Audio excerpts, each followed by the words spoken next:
السلام علیکم ورحمۃ اللہ وبرکاتہ۔ شیخ محترم، ایک بھائی کا سوال ہے۔ وہ جو ان کی بیوی ہے نا، وہ ہر بات کو تانے مارتی ہے۔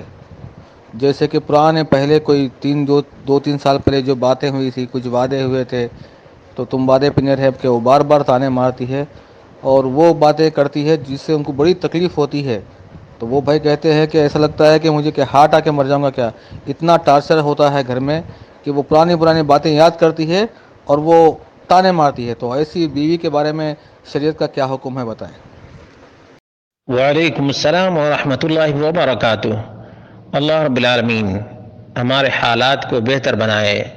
سوال واقعتاً بڑا ہی اہم ہے، اور اس سلسلے میں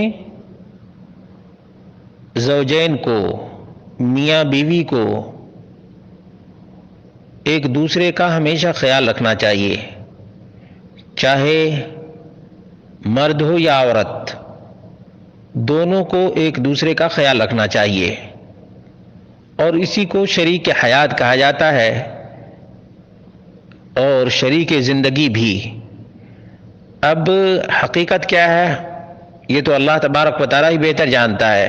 جیسا کہ سوال کیا گیا کہ بیوی 2 سال 3 سال پہلے کی بات کو لے کر کے اور ٹارچر کرتی رہتی ہے کہ تم نے یہ وعدہ کیا تھا، وعدہ پورا نہیں کیا۔ اس کی وجہ سے شوہر اپنے آپ کو بالکل ہی پریشان محسوس کرتا ہے، اور غلط قدم اٹھانے کے لیے بھی تیار ہو جاتا ہے۔ تو کیا کسی خاتون کو ایسا کرنا چاہیے؟ اس کا جواب یہ ہے کہ نہیں، یہ سراسر حرام اور ناجائز ہے۔ حرام اور ناجائز ہے کہ ایک خاتون اپنے شوہر سے بیجا مطالبہ کرے۔ اگر شوہر نے کسی چیز کا وعدہ بھی کیا تھا، اس کی حیثیت نہیں رہی ہوگی، یا اس کے پاس اس کا انتظام نہیں ہو سکا ہوگا، تو اس کو بطور طعنہ پیش کرنا، یہ زندگی کو اجیرن بنانا ہے، زندگی کو اجیرن بنانا ہے۔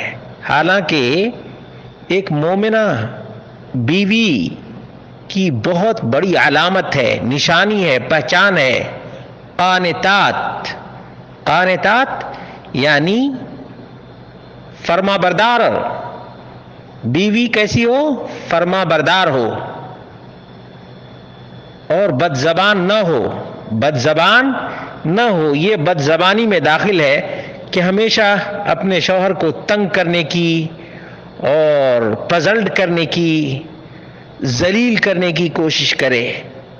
یقیناً ایسی خاتون کو توبہ کرنا چاہیے، توبہ۔ یا اگر کوئی مرد بھی اس طرح سے ہمیشہ اپنی بیوی کو طعنہ دیتا ہے تو اسے بھی اپنی زبان کو کنٹرول میں رکھنا چاہیے، اور اگر اس سے ایسی غلطی ہو چکی ہے کہ اپنی بیوی کو بار بار طعنہ دیا ہے تو اسے بھی توبہ کرنا چاہیے۔ توبہ کرنا لازم اور ضروری ہے، تاکہ زندگی کی گاڑی صحیح سمت میں چل سکے اور سکون کی زندگی نصیب ہو سکے۔ ورنہ جب زندگی کے یہ دونوں چکے، میاں بیوی، دونوں پہیے برابر نہیں رہیں گے تو یہ زندگی اچھی نہیں گزرے گی۔ ہمیشہ ٹینشن کی زندگی ہوگی، پریشانی کی زندگی ہوگی، اور سکون و آرام رفو چکر ہوتا چلا جائے گا۔ اس لیے ایسے لوگوں کو اللہ رب العالمین سے ڈرنا چاہیے، اور گھل مل کر سنجیدگی سے اپنی صحت، اپنی اولاد کی صحت کا خیال رکھنا چاہیے۔ اللہ رب العالمین ہی زبان پہ کنٹرول کرنے کی توفیق دینے والا ہے، اور ایک دوسرے کے تئیں اچھی سوچ رکھنے کی بھی وہی توفیق دینے والا ہے۔ حقیقت یہ ہے کہ میاں بیوی میں لگاؤ اور محبت نہ ہو تو اسی قسم کے حالات پیش آتے ہیں۔ اللہ رب العالمین دونوں کو سمجھ عطا فرمائے۔